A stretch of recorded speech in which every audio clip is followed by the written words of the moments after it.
The stark truth is that most people walk through life carrying an invisible backpack full of emotional wounds that were planted in childhood. And of these wounds, the paternal wound is one of the deepest and most impactful because it shapes the way you relate to authority, to your own identity, to your self-esteem, and even to love. It may seem like an exaggeration, but think about it.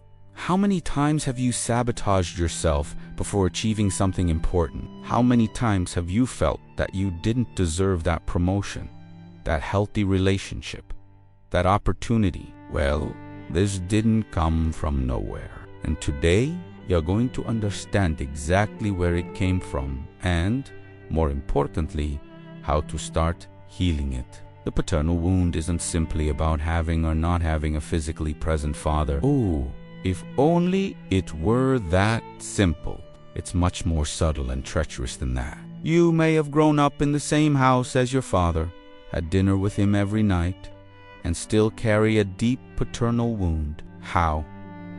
Because physical presence is not emotional presence. A man can be sitting in the living room watching television, but be completely emotionally absent. He can be there, but never really see you, hear you, validate you. And it is this emotional absence that creates the hole in the soul. Let's delve deep into the psychology of all this. When you were a child, your brain was forming, creating the mental maps that you would use for the rest of your life to navigate the world. And do you know who is responsible for drawing a crucial part of these maps? That's right, your father. He wasn't just a provider or an authority figure. From a psychological point of view, your father represented the mirror in which you would discover your own worth. It was through his eyes that you would learn if you were worthy of love, if you were capable, if you had intrinsic value as a human being. Carl Jung, that brilliant Swiss psychiatrist who revolutionized psychology in the last century, spoke about archetypes and how the paternal figure occupies a central place in the development of the psyche. He wasn't inventing anything new. He was observing patterns that repeated themselves in all cultures, in all eras, in a child's psychic structure. The father represents the bridge between the inner world and the outer world. He is the one who, theoretically, should teach you to trust the universe, to believe that you have a place in this world, to feel that you are capable of facing challenges. When this bridge is not built, or when it is built in a fragile and unstable way, the damage is immense. It's as if you were placed in a game without knowing the rules, without having the necessary tools, but with the expectation that you should know how to play perfectly. Frustrating, isn't it? Now multiply that by all the days of your life since you can remember. Let's talk about the ways this wound manifests itself, because it's essential that you recognize the signs. First, there is the physical absence itself. The father who left, who abandoned the family, who was never around. This is the most obvious case, but not necessarily the one that causes the most damage. Why? Because at least here the child can name the problem. They know that the father is not there. It's painful, but it's clear. Much more treacherous is the emotional absence disguised as physical presence. That father who is at home but is always too busy, always too tired, always watching television or scrolling on his cell phone. That father who never asked you how your day was, who never cared about your dreams, who never hugged you and told you that you were special. This wound hurts in a different way because you grew up thinking that the problem was you. After all, he was there. So why did you feel so alone? It must be because you weren't interesting enough, important enough, worthy enough of his attention. Do you understand how this distorted logic works? And then there's the critical father, the one who was present but only to point out your mistakes, your flaws, your inadequacies. That father who never praised you, who always had something to criticize, who was never satisfied with your achievements. You got a 9 on the test, and he asked why it wasn't a 10. You won a game, and he pointed out the mistake you made in the second half. This father, instead of building his self-esteem, spent all his time demolishing it, brick by brick. Another common type is the emotionally absent father who only becomes present to discipline, the one you only saw when you were in trouble, when you had done something wrong.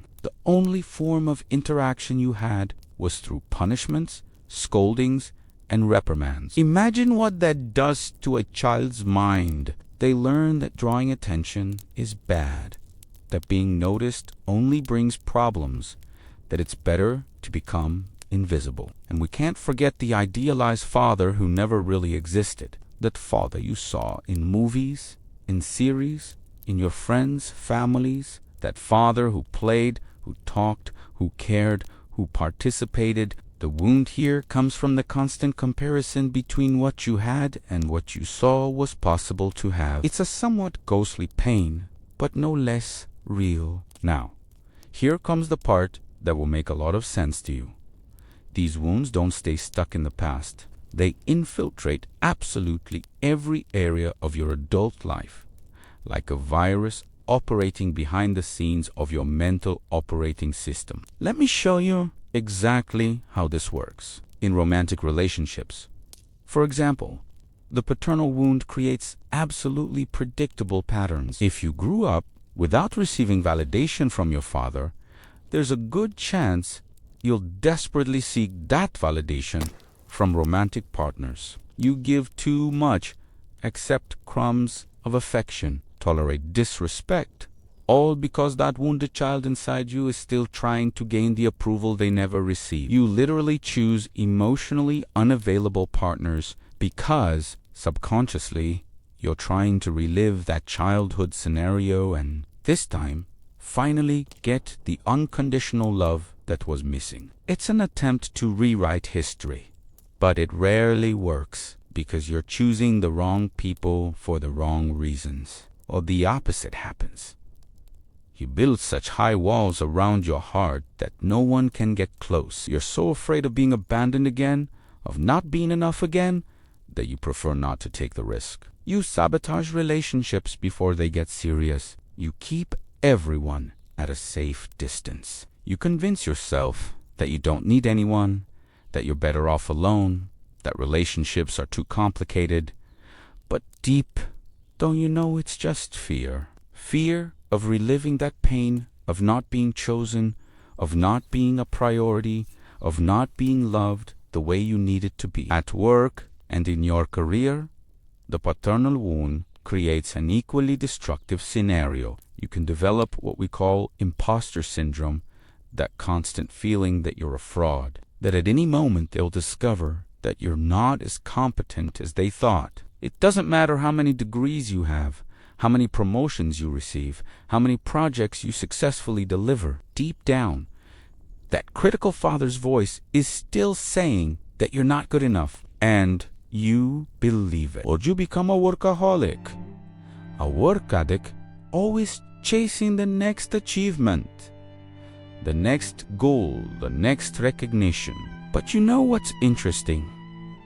It's never enough. You achieve something great, and a feeling of satisfaction lasts for a couple of days, maybe 3, and then that emptiness returns. Because what you're really looking for isn't professional success. It's the approval you never received. It's hearing someone say, "You're amazing," that you did a great job, that you have value.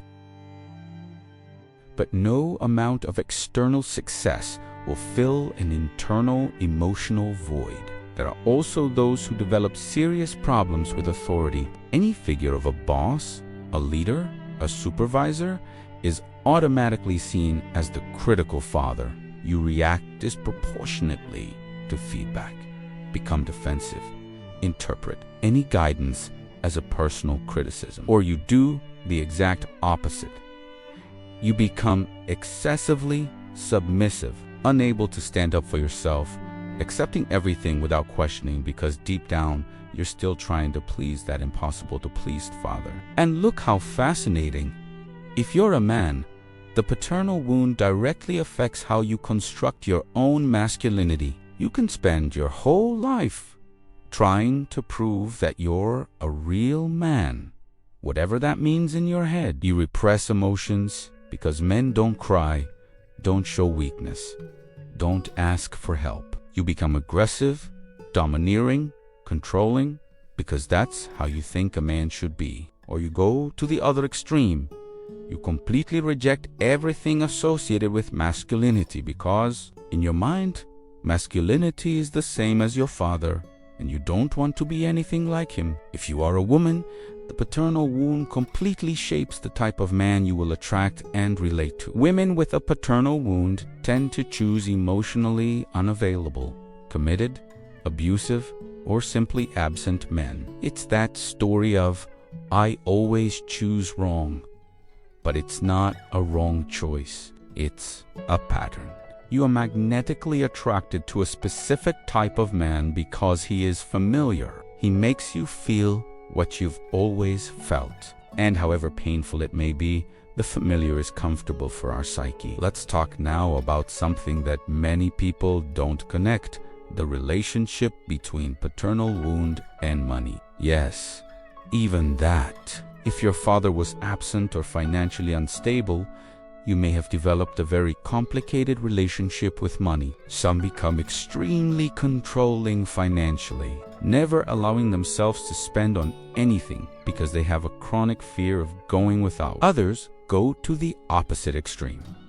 They spend compulsively, sabotaging their own financial stability because deep down they don't believe they deserve security.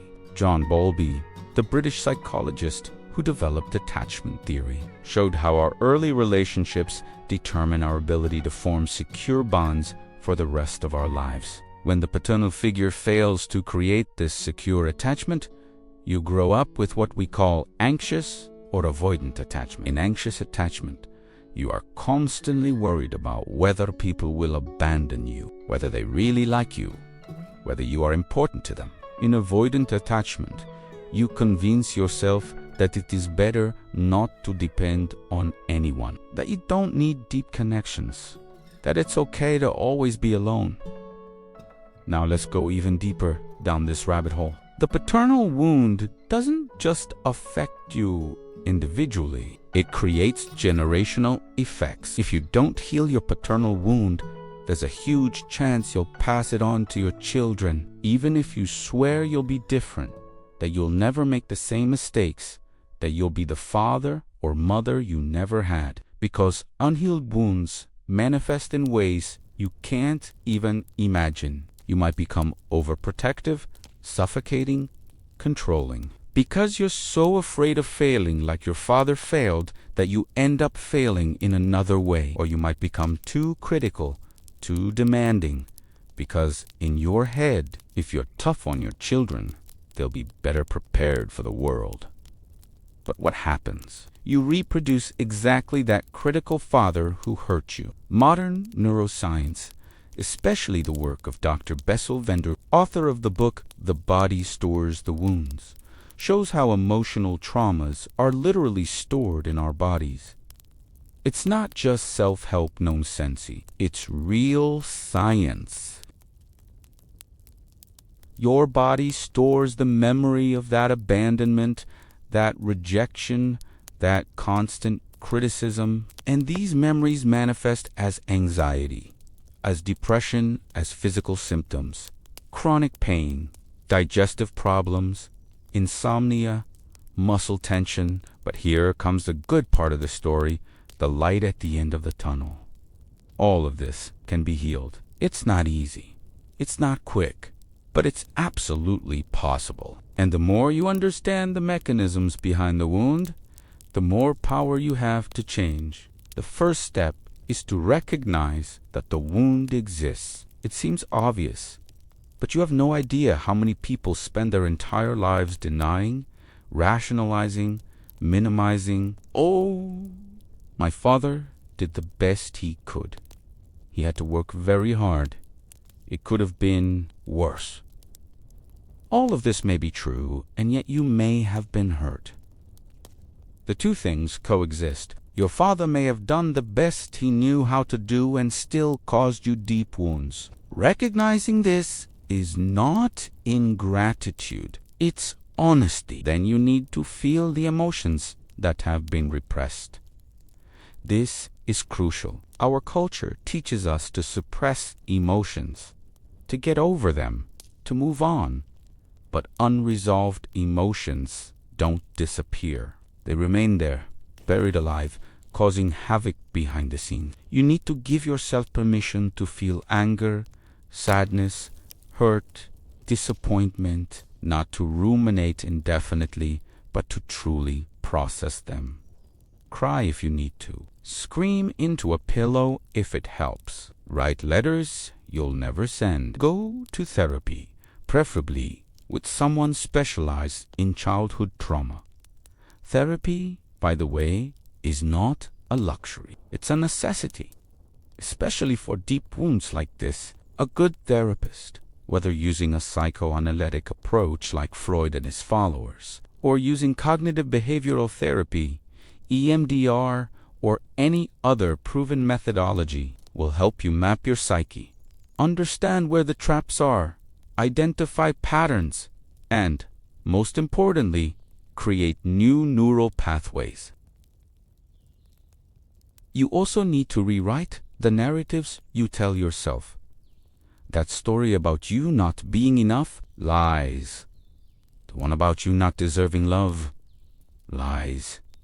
The one about you always choosing wrong, lies. These narratives were planted in your mind when you were a vulnerable child who didn't know how to defend yourself. But now you're an adult. You have power. You can choose to believe in different narratives. For this to really work, you need to seek corrective experiences. What does that mean? It means intentionally putting yourself in situations where you receive what you lacked. If you lacked validation, seek out communities, groups, relationships where you are seen and appreciated. If you lacked physical affection, allow yourself to receive hugs, healthy human touch. If you lacked encouragement, surround yourself with people who believe in your potential. A practical and powerful exercise is the work of It seems like a complex concept, but it's simple. You learn to be the parent you needed to have. When that inner critical voice appears saying you're not good enough, you consciously respond with a loving, understanding, encouraging voice. When you make a mistake, instead of destroying yourself with self-criticism, you treat yourself with the compassion you would treat a small child learning something new. Look at Kristin Neff's work on self-compassion. She has researched extensively and shown that self-compassion is not self-indulgence or laziness. It's recognizing that you are human, that making mistakes is part of life, and that you deserve kindness, even from yourself. People with paternal wounds often have an extremely cruel inner critic. Developing self-compassion is like giving yourself an antidote to that poison you take every day. Another fundamental thing, establishing healthy boundaries. If your father is still alive and continues to be toxic, you need to protect yourself. This may mean reducing contact, establishing clear rules about what you accept or not, or even cutting off contact completely in extreme cases. It's not a lack of love. It's self-preservation. You can't heal a wound if the person continues to hurt you. And if your father has already passed away, or if there is no possibility of reconciliation, you can do the work of closure internally. There are techniques like the empty chair and Gestalt therapy, where you literally talk to your imaginary father, say everything you need to say, and then respond like the father you needed to have. It sounds strange, but it works because our brain doesn't differentiate very well between real experiences and vividly imagined experiences. There's also the issue of forgiveness, but we'll proceed with caution here because this word is often misinterpreted. Forgiving doesn't mean saying that what happened was okay. It doesn't mean reconciling. It doesn't mean forgetting. Forgiving in the context of emotional healing, means releasing the emotional weight you're carrying. It's more for you than for the other person. It's deciding that that person will no longer have power over your thoughts, your emotions, your choices. But look, be honest with yourself. Forgiveness isn't mandatory for healing. If you can't forgive, that's okay. The important thing is not to get stuck in resentment. You can acknowledge what happened, validate your pain, decide not to forgive, and still move forward building a fulfilling life. The ultimate goal isn't forgiveness. It's liberation. Now, let's talk about something super practical. How you can start working through this wound today, right now. First, start a journal. Seriously. It doesn't have to be anything elaborate. Grab any notebook or open a document on your computer. Every day, write about your emotions, your memories, your patterns. When you feel that disproportionate reaction to something, write it down. When you realize you're repeating a pattern, write it down. When you remember a situation from your childhood, write it down. Over time, you'll start to see the connections, the threads that link everything. Second, seek out support groups. There are online and in-person groups for people dealing with childhood trauma, specifically with paternal wounds. Sharing your story with people who understand because they went through something similar is incredibly healing. You realize you're not alone, that you're not crazy, that your pain is valid. Third, consume quality content on the subject. Read books like Brilliant Parents, Fascinating Teachers by Augusto Cury, which talks about how childhood experiences shape who we are. Read Emotional Intelligence by Daniel Goleman, which explains how our emotions work and how we can develop them. Read The Power of Now by Eckhart Tolle, which teaches you not to get stuck in the past. Each of these books offers different pieces of the puzzle. Fourth, consider working with a life coach or therapist, specializing in parental relationships. There are professionals who focus specifically on this. The family constellation approach, for example, developed by Bert Hellinger, works with unconscious family dynamics and has helped many people understand and heal these systemic wounds. Fifth, invest in developing healthy relationships. This can be scary when you have parental wounds because your tendency is either to isolate yourself completely or to throw yourself into toxic relationships. But you can do it differently. You can consciously choose emotionally available, trustworthy, respectful people, and when you find these people, you practice vulnerability. You practice sharing your struggles. You practice asking for help. You practice receiving love without self-sabotage. There's also something powerful about reframing the paternal figure. You don't need your biological father to have been perfect. If you find substitute father figures throughout your life, it could be an uncle, a grandfather, a teacher, a mentor, an older friend, even characters from books or movies who represent what a father should be. Your brain can absorb these models and use them as a reference to build a healthier internal image of fatherhood. And look how interesting. Healing your paternal wound often heals other areas of your life that seemed completely disconnected. That chronic anxiety, it often decreases significantly. Those destructive patterns in relationships, they begin to change. That feeling of always having to prove your worth, it gradually goes away. It's as if you've identified the master virus that was corrupting various files in your system. The issue of money also tends to improve when you heal the sense of unworthiness, when you stop sabotaging yourself, when you develop genuine self-confidence.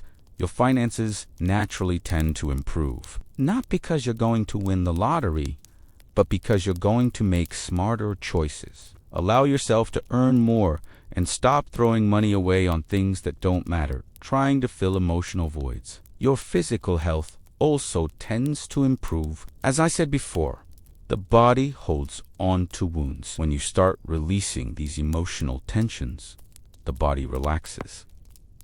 That chronic headache may lessen. That tension in your shoulders may ease. That insomnia may improve. The body and mind are not separate. They are an integrated system. And perhaps most importantly, you break the cycle. If you already have children or plan to have them in the future, the work you do on yourself today determines what kind of parent you will be. You can be the one who finally stops the legacy of pain. You can be the one who chooses to do things differently. Your children won't have to carry the weight you carried. And that, my friend, that's a real legacy. But let's be realistic too. This healing process isn't linear. You'll have good days and bad days. There will be moments of profound insight and moments of relapse into old patterns. There will be progress and regression, and all of that is normal. Healing is not a straight line. It's a spiral. Sometimes you return to the same issue, but at a deeper level. Each turn of the spiral takes you a little closer to complete integration. And there's one last thing I need to say here, and it's perhaps the most important. None of this is your fault. Read it again. None of this is your fault. You were a child. You were vulnerable, dependent, innocent. You didn't have the capacity to protect yourself, to understand what was happening, to make different choices. What happened to you is not your fault. The responsibility lay with the adults around you. But now, as an adult, you have a different responsibility. The responsibility to heal. So, what are you going to do with everything you've learned here? Are you going to continue living on autopilot, repeating the same patterns, carrying the same weight, blaming your past for everything that doesn't work in your life? Or will you have the courage to face these wounds head-on, however painful it may be, and begin the work of healing? Because look, you may have had a difficult childhood, an absent, critical, or abusive father, but you don't have to have an adult life defined by that. You are not your wounds. You are not your past. You are who you choose to be from now on. And every day, every moment, you have a choice to continue being a hostage to these wounds or to begin the work of liberation. What destructive pattern did you recognize in yourself while reading this? In what area of your life do you most clearly perceive the impact of the paternal wound?